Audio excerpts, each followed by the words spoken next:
भगत सिंह का पहला कदम। सन 1922 में कांग्रेस ने गोरखपुर जिले के चौरी चौरा नामक कस्बे में एक जुलूस निकाला। उसी वक्त कुछ उपद्रवी लोगों ने 22 पुलिस सिपाहियों को एक मकान में बंद करके उसमें आग लगा दी।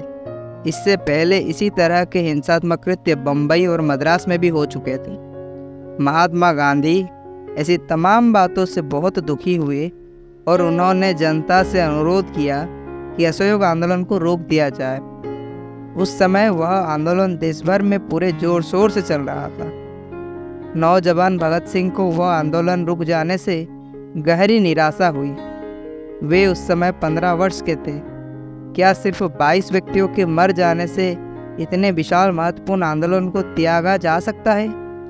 इसके कुछ ही समय पूर्व एक 19 वर्षीय क्रांतिकारी करतार सिंह को अंग्रेज सरकार ने फांसी पर लटकाया था।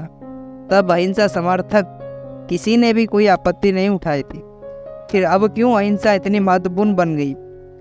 इस तरह के विचारों ने अहिंसा और असहयोग आंदोलन के प्रति भगत सिंह की निष्ठा को कम कर दिया। वे आगे बढ़ते गए, इस दृढ़ विश्वास के साथ कि देश की आज़ादी को प्राप्त करने का एकमात्र व्यवहारिक तरीका सशस्त्र क्रांति है। भगत सिंह ने आयरलैंड, इटली और रूस के क्रांतिकारियों की जीवनी का गहरा अध्ययन किया। वे जितना अधिक उनके बारे में पढ़ते, उतनी ही गहरी आस्था उनके मन में जोर पकड़ती गई कि युद्ध से ही स्वतंत्रता प्राप्त की जा सकती है।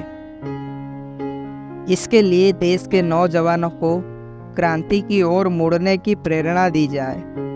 देश की आज़ादी के लिए लड़ने का विचार मन में आते ही युवकों में उसके लिए खूब जोश उमड़ पड़ना चाहिए।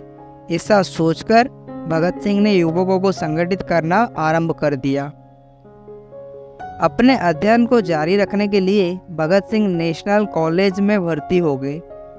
उस कॉलेज को लाला लाजपत राय के समान महान देशभक्तों ने आरंभ किया था।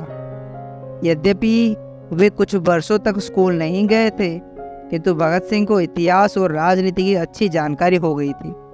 कॉलेज के प्राचार्य आश्चर्यचकित रह गए और उन्होंने उन्हें कॉलेज में सीधे भर्ती कर लिया। दिन में क्लास में बैठकर जो कुछ पढ़ाया जाता था उसे वो ध्यान से सुनते थे और शाम को कई मित्रों को एकत्रित करके उनसे आने वाली क्रांति के बारे में चर्चा करते थे। यह उनका रोज का कार्यक्रम बन गया। कॉलेज में भगत सिंह ने कई नाटकों में भाग लिया।